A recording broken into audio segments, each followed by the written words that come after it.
Hi, I'm Rick Kilby. I'm a graphic designer. As a graphic designer, I have kind of a foot in each world. I have a foot in the business world and a foot in the art world. So I got frustrated with the business world, and I decided I would do a project just for me, so I created a book that was published in 2013, and on the left-hand side you can see two spreads. And basically, I just found images I liked. I found vintage advertising, I found historical images, and unfortunately I had pictures, natural pictures of our springs in distress, and it traces the myth of the fountain of youth from the arrival of Ponce de Leon to the current day plight of our springs. So this has afforded me the wonderful opportunity to get out and speak to audiences like you about the condition of our springs for the last 3 years. The sad thing is, oftentimes I'm preaching to the choir. Occasionally I get people who come up to me and they say, I didn't know the springs were in bad shape.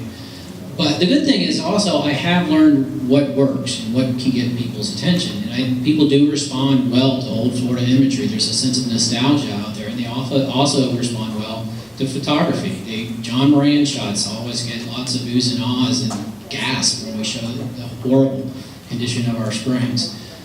But how do you reach the people that aren't the choir? And that's what I want to try and address. What's the best way to try and make change? To create awareness first, and to try and take those people and make them advocates for our springs. So I first became involved as an advocate myself, and I got to give Lou Merritt props because I think she's the one who said, take one of your cool vintage images and make it into a graphic. So I kind of photoshopped in this dried up lakebed picture of Keystone Heights to emphasize how dramatic it could look if Silver Springs dried up. And it was for the Adena Springs Ranch protest when it was still called Adena Springs Ranch.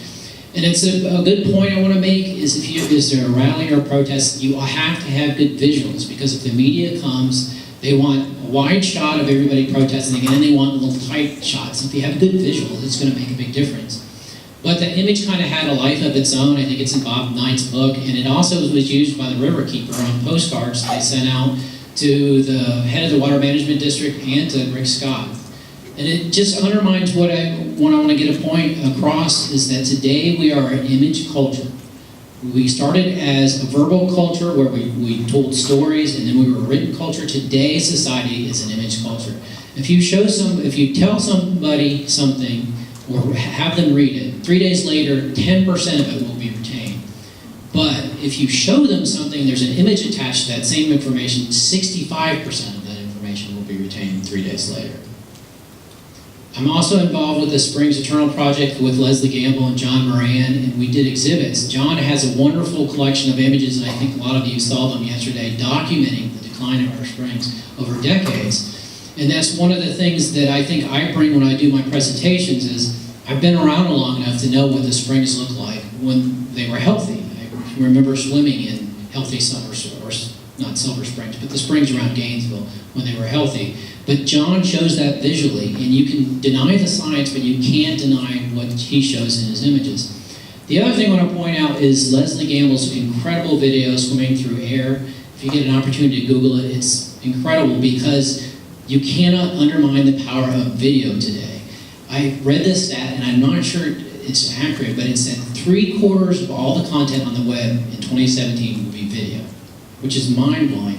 And I was telling Marilee earlier, she posted a video on Facebook. She was tracking down the Sable Trail pipeline people and came across this work crew.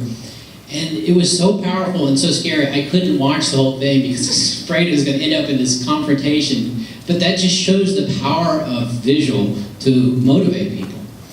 So another powerful means is creating infographics. The image is so much more powerful if you combine it with text, which is the essence of what I do as a graphic designer.